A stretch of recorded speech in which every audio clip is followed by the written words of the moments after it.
नमस्कार किसान भाइयों, आप सभी का हमारे YouTube चैनल पर बहुत बहुत स्वागत है।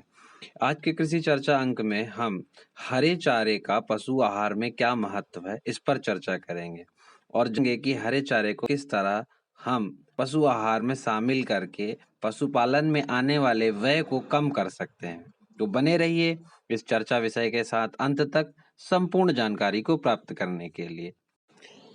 तो किसान भाइयों, जैसा कि आप जानते हैं कि भारत देश में लगभग 65 से 70% जनसंख्या गांवों में निवास करती है और यह आजीविका के लिए कृषि के साथ साथ पशुपालन का कार्य भी कर रही है। इस स्थिति में जो किसान अधिकतर पशुओं को केवल सूखा भूसा या धान का पुआल खिलाकर उनका भरण पोषण कर रहे हैं, इस स्थिति में हरे चारे की उपलब्धता पशु को कराने पर उनके आहार में पूर्ण रूप से भोजन की व्यवस्था होती है, अर्थात उनको संपूर्ण पोषण मिलना प्रारंभ हो जाता है। क्योंकि गेहूं के सूखे भूसे और पुआल में सिलिका और ऑक्सैलिक एसिड की प्रचुर मात्रा पाई जाती है, जो लगातार खिलाने पर पशुओं को विभिन्न प्रकार की बीमारियों को पैदा करने का कार्य करता है,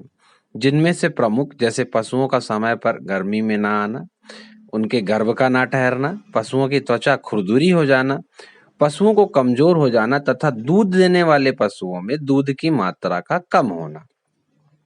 इस तरीके से यदि हम पशुओं को सूखे भूसे का आहार देते हैं तो यह समस्याओं का पशुपालन में हमें सामना करना पड़ता है। तो किसान भाइयों, इसी क्रम में मैं दूसरी सबसे महत्वपूर्ण बात करूं तो वह है पशुओं में कुल दुग्ध उत्पादन लागत में आने वाली राशि। लगभग 60 से 70% राशि केवल पशुओं के आहार पर ही खर्च आती है। यदि हम इस राशि को कम करें हरे चारे की मदद से तो पशु उत्पादन अर्थात दुग्ध उत्पादन में हम इस राशि को कम करके हमें वृद्धि कर सकते हैं। साथ ही साथ पशुओं से प्राप्त होने वाले गोबर, मल मूत्र और उनके बिछावन से हम कंपोस्ट खाद को बनाकर इस खाद का इस्तेमाल हरे चारे के फसल उत्पादन में करके रासायनिक खादों के मूल्य अर्थात रासायनिक खादों की खरीदी में आने वाली राशि को भी कम करके अपनी बचत को बढ़ा सकते हैं। तो यह दो तरीके से हमारी